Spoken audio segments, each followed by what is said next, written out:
Good morning students. Siddhi Hindi Vidyalaya के इस online classes में 11वीं वाले बच्चों का हार्दिक स्वागत है। अब बच्चों यहाँ पे हमारा आगे वाला ये जो काव्य है, ये काव्य की हम शुरुआत करते हैं। सबसे पहले काव्य पढ़ने से पहले हम साहित्यकार का परिचय प्राप्त कर लेते हैं। यहाँ पे आपकी किताब में साहित्यकार का चित्र दिया गया है और उनका जो मूल नाम है, वैसे उनका नाम जो है पाश, ये नाम उनको दूसरे साहित्यकारों ने दिया, लेकिन उनका जो मूल नाम है वो अवतार सिंह सिंधु, ये उनका मूल नाम है। उनका जन्म 1950 तलवंडी सलेम गांव, जिला जलंधर, पंजाब, मतलब पंजाब में ये सलेम गांव तलवंडी जो है, यहाँ पे उनका जन्म हुआ 1950 में। उपरोक्त दो पंक्तियाँ लिखी हुई हैं, उन्हीं के किसी जो साहित्य है उसमें से ली हुई है। भारत मेरे सम्मान का सबसे महान शब्द, जहाँ कहीं भी प्रयोग किया जाए बाकी सभी शब्द अर्थहीन हो जाते हैं। मतलब भारत नाम का ये जो शब्द है, ये भारत नाम का शब्द किसी भी शब्द के सामने बहुत ही बड़ा है। भारत नाम के शब्द के आगे कोई भी दूसरा शब्द ले लो वो छोटा ही पड़ेगा। ऐसा कौन कहते हैं? यहाँ पे अवतार सिंह सिंधु। उनकी प्रमुख रचनाओं के बारे में बताया गया है। लोह कथा, उड़दे बाजाम मगर, साडे समिया बीच, लड़ेगे साथी, पंजाबी ब्रैकेट में लिखा है, बीच का रास्ता नहीं होता, लहू है कि तब भी गाता है, हिंदी अनुवाद। मतलब ये सारे के सारे जो हैं, उन्होंने उनकी जो पंजाबी भाषा है, पंजाब की जो भाषा है, उस भाषा में उन्होंने लिखे, जिसका उन्होंने हिंदी में अनुवाद भी किया। यहाँ पे उनकी मृत्यु का यहाँ पे समय दिया गया है। पाश का और परिचय प्राप्त कर लेते हैं। पाश समकालीन पंजाबी साहित्य के महत्वपूर्ण कवि माने जाते हैं। मध्यम वर्गीय किसान परिवार में जन्मे पाश की शिक्षा अनियमित ढंग से स्नातक तक हुई। पाश जन आंदोलन से जुड़े रहे और विद्रोही कविता का नया सौंदर्य विधान विकास विकसित कर उसे तीखा किंतु सृजनात्मक तेवर दिया। पाश की कविताएं विचार और भाव के सुंदर संयोजन से बनी गहरी राजनीतिक कविताएं हैं, जिनमें लोक संस्कृति और परंपरा का गहरा बोध मिलता है। पाश जन सामान्य की घटनाओं पर आउटसाइडर की तरह प्रतिक्रिया व्यक्त नहीं करते, बल्कि इनकी कविताओं में यह व्यथा, निराशा और गुस्सा नज़र आता है, जो गहरी संप्रभुता के बगैर संभव ही नहीं है। मतलब यहाँ पे साहित्यकार अवतार सिंह संधू, जिनका पाश नाम है, जो साहित्यकारों ने दिया है, वो सबसे पहले पंजाबी साहित्य लिखते थे। इसके साथ साथ यहाँ पे वो किसानी परिवार में उनका जन्म हुआ था।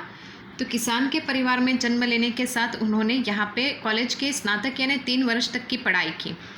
उसके बाद वो जन आंदोलन में जुड़े तो मतलब यहाँ पे देश के प्रति उनका जो स्नेह है वो स्पष्ट दिखाई देता है। राजनीतिक उन्होंने क्षेत्र को देखकर उन्होंने राजनीति के ऊपर भी बहुत सारी कविताएं लिखी। यहाँ पे उनकी रचनाओं में वो दूसरों की तरह नहीं किसी की लिखी हुई रचनाओं के ऊपर अपना मंतव्य व्यक्त करते हैं, अपना नज़रिया व्यक्त करते हैं, लेकिन उनका ऐसा मानना है कि उनकी कविताओं में व्यथा, निराशा, गुस्सा स्पष्ट रूप से नजर आता है।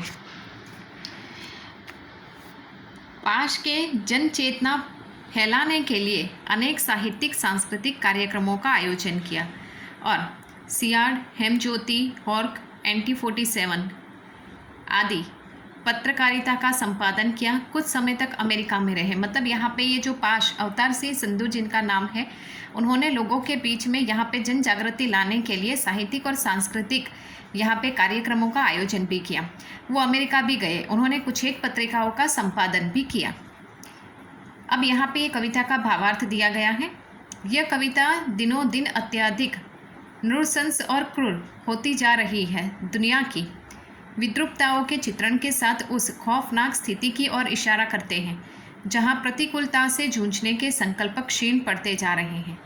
पथराई आंखों से तटस्थता से कवि की असहमति है।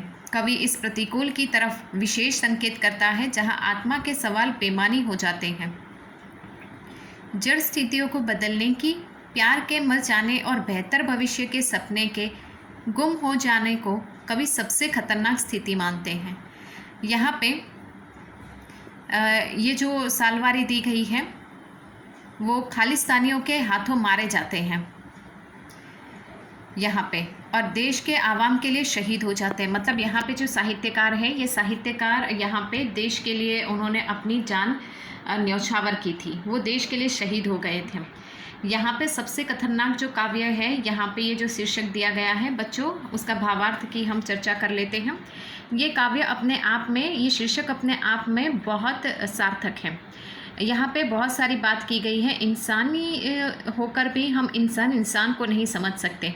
हम कहते हैं कि यहाँ पे मेहनत की जो कमाई होती है वो भी चोरी हो जाए तो वो सबसे ख़तरनाक कहा जाता है। पुलिस के जो डंडे पड़ते हैं वो सबसे ख़तरनाक हम मानते हैं। कोई गद्दारी लोभी होता है, वो हमें धोखा दे जाता है तो वो सबसे ख़तरनाक होता है। लेकिन यहाँ पे कहा कि जैसे कि ये सब खतरनाक नहीं होते, एक इंसान होने के नाते हम इंसान को नहीं समझते हैं, यहाँ पे वो सबसे ख़तरनाक होता है। यहाँ पे जो लोग ऐसे होते हैं जो तमाशा सब कुछ बैठे बिठाए देखते रहते हैं, किसी की ज़िंदगी में क्या हो रहा है, किसी के साथ बुरा हो रहा है, कोई तड़प के मर रहा है, कोई प्यासा मर रहा है, लेकिन फिर भी कोई किसी का हाथ नहीं बटाता। ऐसे यहाँ पे कुछ एक लोगों का जिक्र उन्होंने अपनी कविताओं में किया है। तो बच्चों, आज के इस वीडियो में हम यहाँ तक देखते हैं। नेक्स्ट वाले वीडियो में ये काव्य की हम शुरुआत करेंगे। तब तक के लिए यहाँ रुकते हैं। Thank you.